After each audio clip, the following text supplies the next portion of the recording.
Hello friends, welcome to Indian study पर आपका स्वागत है। दोस्तों, आज की इस वीडियो में हम आप लोगों के लिए यूपीएसआई की फर्स्ट, सेकंड और थर्ड शिफ्ट में 1 दिसंबर को जो क्वेश्चंस पूछे गए हैं उसके बारे में डिस्कस करेंगे।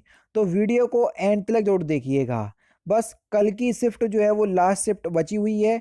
फिर उसके बाद हम आप लोगों के लिए यूपी पुलिस कांस्टेबल और यूपी लेखपाल के लिए बिल्कुल हिंदी अच्छे से स्टार्ट कर देंगे। जैसा कि यूपी एसआई में हमारा साथ साथ रहा, ऐसा ही यूपी पुलिस कांस्टेबल और यूपी लेखपाल में रहेगा। बिल्कुल भी आप परेशान मत होइएगा।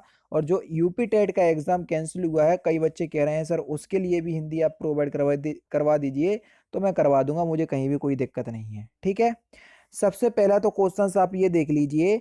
पारिस्थितिकी का आपसी शुद्धवर्तनी पूछी थी। परिस्थिति की शुद्धवर्तनी पारिस्थिति था या परिस्थिति था? तो पारिस्थिति होगा तो बड़ा पा आ जाएगा। ठीक है, यानी कि बढ़िया का डंडा लग जाएगा। तो ये आपका पारिस्थिति की शुद्धवर्तनी इस तरीके से। सरस्वती का पर्यायवाची आपसे पूछा था। तो सरस्वती का पर्यायवाची होता है बिमला, बीणा पाड़ी। ठीक है, ये सभी जो है वो सरस्वती के पर्यायवाची शब्द होते हैं। सृष्टि का आपसे विलोम शब्द पूछा था। तो सृष्टि का विलोम शब्द होता है आपका प्रलय। ठीक है। बेसिकली मैं आपको साफ साफ बता दूं, सेकंड शिफ्ट के कुछ क्वेश्चंस नहीं मिल पाए, है ना, या ये कह लीजिए कि सेकंड शिफ्ट के क्वेश्चंस नहीं मिल पाए। फर्स्ट और थर्ड शिफ्ट के इसमें क्वेश्चंस हैं, तो आप लोग देख लीजिएगा। ठीक है। उसके बाद यहाँ पर क्वेश्चंस पूछा गया था आपसे, पांचवा विश्व हिंदी सम्मेलन कब हुआ? हुआ तो आपका स्पेन में, लेकिन कब हुआ ये पूछ लिया गया था। तो पांचवा विश्व हिंदी सम्मेलन की बात करें तो ये 1996 में हुआ था। कब? 1996 में, 1996 में हुआ था। ठीक है। फिर आपसे क्वेश्चंस पूछा गया था कि अनुसूचित 5 में, यानी कि अनुसूचित 5 में क्या है? तो सही आंसर होगा विभिन्न राज्यों के अनुसूचित जाति और अनुसूचित जनजाति के प्रशासन का वर्णन। और आपको बता दूं, अगर आप डिस्क्रिप्टिव वे में हिंदी पढ़ना चाहते हैं तो अनअकैडमी पर मैं आप लोगों के लिए कोर्स लेकर के आया हूं। ठीक है। बिल्कुल डिस्क्रिप्टिव वे में पूरे हिंदी पढ़ा रहा हूं, जो कि यूपी टेट, यूपी लेखपाल, UP triple S C PT, UP police constable, इन सभी एग्जाम के लिए इंपॉर्टेंट है। तो डिस्क्रिप्शन में लिंक है, एक बार जरूर से चेकआउट कीजिएगा, वो मैं आपको बता देता हूँ। दोस्तों, मैं हिंदी का बिल्कुल फ्री ऑफ कॉस्ट कोर्स लेकर के आ रहा हूँ, ओनली ऑन अनअकैडमी। अनअकैडमी पर मैं बिल्कुल फ्री में हिंदी का क्रैश कोर्स लेकर के आ रहा हूँ, जो कि रोज सुबह 9 बजे चलेगा। आपकी जानकारी के लिए बता दूं कि आप इस क्लास में या मेरे कोर्स को मेरी कोर्स की क्लास में इसलिए मत आइएगा कि ये बिल्कुल फ्री है। मैं तो आपसे ये कह रहा हूं कि आप इस कोर्स की कोई भी एक क्लास में, जो डेली सुबह 9 बजे चलेगी, एक क्लास में आकर के इस कोर्स की क्वालिटी देख लेना कि एक्चुअल में मैं आपको जो फ्री में कंटेंट प्रोवाइड करवा रहा हूं वो आप लोगों के लिए यूजफुल है या नहीं। क्योंकि कई लोगों की मेंटेलिटी ऐसी होती है कि मैं फ्री में प्रोवाइड करवा रहा हूं, पता नहीं कैसे पढ़ा रहा हूँ। अगर आपको क्लास पसंद नहीं आए तो अनअकैडमी पर रेटिंग का ऑप्शन आता, जितनी खराब रेटिंग आप दे सकते हो उतनी खराब रेटिंग देना। मेरा जो ये कोर्स है ये सारे एग्जाम के लिए टारगेट होगा। यूपीएसआई एग्जाम जो कि अभी हाल ही में होने वाला है, आप सभी लोग जानते हैं। यूपी पुलिस कांस्टेबल का जो एग्जाम, जिसकी वैकेंसी 27,644 आने वाली है। यूपी टेट के एग्जाम के लिए ये कोर्स आपका बिल्कुल कारगर होगा। उसके बाद यूपी लेखपाल के एग्जाम के लिए भी ये आपका कोर्स कारगर होगा। UP triple S C PET जो कि हर साल होता है, इसलिए मैंने 2022 लिखा है, क्योंकि अब अगले साल ही होगा। और जितने भी एग्जाम जिसमें हिंदी पूछी जाती है, तो आप एक बार मेरे इस कोर्स को पूरा कर लीजिए, आपको कहीं और से हिंदी पढ़ने की जरूरत नहीं होगी, इतना मेरा आपसे वादा है। बस जब भी आप मेरी क्लास को अटेंड करें, आपको कुछ नहीं करना है, आपको अनअकैडमी का ऐप डाउनलोड करना है। वहां पर आप जैसे ही रजिस्ट्रेशन कर लोगे तो तारिक सर्वर मेरा नाम है, आप सर्च कीजिएगा TARIQSARV, विक्ट्री वाला VAR, तारिक सर्वर सर्च कीजिएगा, मैं आपको मिल जाऊंगा। मेरी क्लास को अनलॉक करने के लिए अनलॉक कोड इंडियन स्टडी डाल दीजिएगा, आपका काम हो जाएगा। नेक्स्ट क्वेश्चंस आपके सामने था कि विभिन्न राज्यों के लिए जो अनुसूची, विशेष राज्यों के लिए जो अनुसूची 6, इनमें से कौन सा राज्य शामिल नहीं है? तो 4 राज्य हैं, त्रिपुरा, मिजोरम, मेघालय और असम। इसके अनुसूचित जनजाति क्षेत्र का वर्णन के बारे में दिया हुआ है। कौन सा राज्य शामिल नहीं है? तो उसमें मणिपुर ही, लगभग मैं आपको बता रहा हूँ अपने एक्सपीरियंस के हिसाब से, कि मणिपुर ही अक्सर एग्जाम में डालता है। ठीक है। उसके बाद तालीकोटा का युद्ध कब हुआ था? जो कि 1565 में हुआ था। ये एक क्वेश्चन पूछा गया था। जाह्नवी का पर्यायवाची शब्द पूछा था।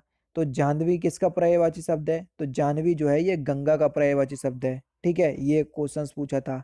सांसारिक की आपसे शुद्ध वर्तनी पूछी थी कि सांसारिक की शुद्ध वर्तनी क्या होगी, तो ये सांसारिक की शुद्ध वर्तनी है जो आपके सामने लिखी हुई है। प्रवृत्ति का आपसे विलोम शब्द पूछा था कि प्रवृत्ति का विलोम शब्द क्या होता है, तो प्रवृत्ति का विलोम शब्द हो जाता है आपके निवृत्ति। क्या? निवृत्ति जो है ये प्रवृत्ति का विलोम शब्द होता है। ये क्वेश्चंस देखने को मिला था। डब्ल्यूटीओ से एक क्वेश्चंस था, बच्चा एक्चुअल में बता नहीं पाया, स्टूडेंट जो भी एग्जाम दे करके आया, लेकिन उसने ये बोला कि सर डब्ल्यूटीओ से जरूर से एक क्वेश्चंस देखने को मिला था। गीदड़ भप की मुहावरे का सही अर्थ क्या है, तो गीदड़ भप की मुहावरे का सही अर्थ है झूठ मूठ का डराना, है ना, यानी कि बेवकूफ बनाना, आप ये कह सकते हैं। गीदड़ भप की मुहावरे का सही अर्थ है झूठ मूठ का डराना, ठीक है। उसके बाद तात्कालिक की आपसे शुद्ध वर्तनी पूछी थी, तो तात्कालिक की शुद्ध वर्तनी यही है जो आपके सामने लिखी हुई है, ठीक है। ये तात्कालिक की शुद्ध वर्तनी आपसे पूछी थी। अच्छा हाँ, जो बच्चे एग्जाम दे करके आए हैं फर्स्ट और थर्ड शिफ्ट में, तो वो लोग बताइएगा कि ये क्वेश्चंस आपके एग्जाम में देखने को मिले थे, बेसिकली देखने को मिले होंगे। सुधा का आपसे पर्यायवाची शब्द पूछा था, तो सुधा जो है ये अमृत का पर्यायवाची शब्द होता है। किसका सर? अमृत का। चंद्र का आपसे विलोम शब्द पूछा था, चंद्र का विलोम शब्द राकेश, शशि, चंद्रमा, ये सभी चांद, ये सभी चंद्र के पर्यायवाची शब्द हैं। ये क्वेश्चंस देखने को मिला था। सम्मुख का आपसे विलोम शब्द पूछा गया था कि सम्मुख का विलोम शब्द क्या होता है, तो सम्मुख का विलोम शब्द होता है आपका विमुख। क्या होता है सर? विमुख। तो ये क्वेश्चंस देखने को मिला था, सम्मुख का विलोम शब्द क्या होता है? विमुख, ठीक। फिर उसके बाद आपका क्वेश्चंस ये पूछे गए थे सुबह की शिफ्ट में, लोकसभा का कार्यकाल जो है वो 6 वर्ष कब कर दिया गया, तो आप सभी लोग जानते हैं कि लोकसभा का कार्यकाल 6 वर्ष 42वें संविधान संशोधन के तहत कर दिया गया था। जब मोरारजी देसाई की सरकार आती है, 44वां संविधान संशोधन होता है 1978 में, फिर पुनः इसका कार्यकाल जो है वो 6 वर्ष से 5 वर्ष कर दिया जाता है। अनुच्छेद 124 का दूसरा वाला पार्ट पूछा था, जिसमें बताया गया है कि भारत के न्यायाधीश की नियुक्ति जो है वो सुप्रीम कोर्ट के न्यायाधीशों की सलाह पर राष्ट्रपति के द्वारा की जाएगी। यानी अनुच्छेद 124 का बी पार्ट पूछा था। बाग बाग होना मुहावरे का सही अर्थ क्या है, तो आप सभी लोग जानते हैं बाग बाग होना मुहावरे का सही अर्थ है बहुत अधिक खुश होना। क्या सर? बहुत अधिक खुश होना, ये आपका सही आंसर हो जाएगा। रौद्र रस का स्थायी भाव आपसे पूछा था, तो रौद्र रस का स्थायी भाव क्या होता है? क्रोध। क्रोध जो है ये रौद्र रस का स्थायी भाव होता है, तो ये क्वेश्चंस देखने को मिला था। वात्सल्य रस का स्थायी भाव देखने को मिला था, तो वात्सल्य रस का स्थायी भाव होता है वात्सल्य रसी या स्नेह। ये क्वेश्चंस देखने को मिला था। जयशंकर प्रसाद की रचना कौन सी नहीं है, अब ये ऑप्शंस के ऊपर डिपेंड करता है कि कौन सी जयशंकर प्रसाद की रचना नहीं है ना। उसके बाद आकाश का पर्यायवाची कौन सा नहीं है, ये भी आपका ऑप्शंस के ऊपर डिपेंड करता है कि कौन सा आकाश का पर्यायवाची नहीं है। उसके बाद अमृत का पर्यायवाची कौन सा शब्द नहीं है, तो ये भी एक क्वेश्चन इसी प्रकार से था, ठीक है। तो ये भी ऑप्शंस के ऊपर डिपेंड करता है कि कौन सा अमृत का पर्यायवाची नहीं है। कृत्रिम का आपसे विलोम शब्द पूछा था कि कृत्रिम का विलोम शब्द क्या होगा, तो कृत्रिम का विलोम शब्द हो जाएगा आपका प्राकृतिक। क्या हो जाएगा सर? प्राकृतिक। प्राकृतिक जो है ये कृत्रिम का विलोम शब्द होगा। ये क्वेश्चंस देखने को मिला था। जो भगवान को ना मानता हो, यानी कि जो भगवान या ईश्वर पे विश्वास ना रखता हो, उसको क्या बोलते हैं? उसको हम नास्तिक बोलते हैं। ये क्वेश्चंस देखने को मिला था। पहला साहित्य अकादमी पुरस्कार मैंने आपको बता दिया था, ठीक है, हिमतरंगणी के लिए माखनलाल चतुर्वेदी को मिला था। ये क्वेश्चंस देखने को मिला। नीति आयोग के अध्यक्ष कौन है? मैं आपको बता चुका हूँ, नीति आयोग जो है वो एक गैर संवैधानिक निकाय है। इसके अध्यक्ष जो है वो भारत के प्रधानमंत्री होते हैं, ठीक है। प्रेजेंट टाइम में श्री नरेंद्र मोदी जी हैं। और अगर हम बात करें नीति के फुल फॉर्म की, तो वो होता है national institution for transforming India. योजना आयोग के स्थान पर 1 जनवरी 2015 को नीति आयोग का गठन किया गया। रिफ्रेश की से कंप्यूटर से एक क्वेश्चन था कि कंप्यूटर की रिफ्रेश की क्या है, या फंक्शन की के बारे में क्वेश्चंस पूछा था, जो कि F5 है। तो ये क्वेश्चंस देखने को मिला, ठीक है। तो ये कुछ क्वेश्चंस थे आपके फर्स्ट और थर्ड शिफ्ट में पूछे गए थे यूपीएसआई की 1 दिसंबर की। तो ये मैंने आपको प्रोवाइड करवा दी है। कल की शिफ्ट आपकी जैसे ही कंप्लीट हो जाएगी, तो मैं आप लोगों को थोड़ी लेट वीडियो बनाऊंगा, कौन सी? कट ऑफ वाली, कि यूपीएसआई कट ऑफ कितनी जा सकती है, ठीक है। थोड़ी लेट बनाऊंगा, एनालिस्ट के साथ बनाऊंगा, लेकिन बढ़िया वीडियो बनाऊंगा, आपको खुद समझ में आएगा कि एक्चुअल में मैं जो बता रहा हूँ बिल्कुल सही है, ठीक है।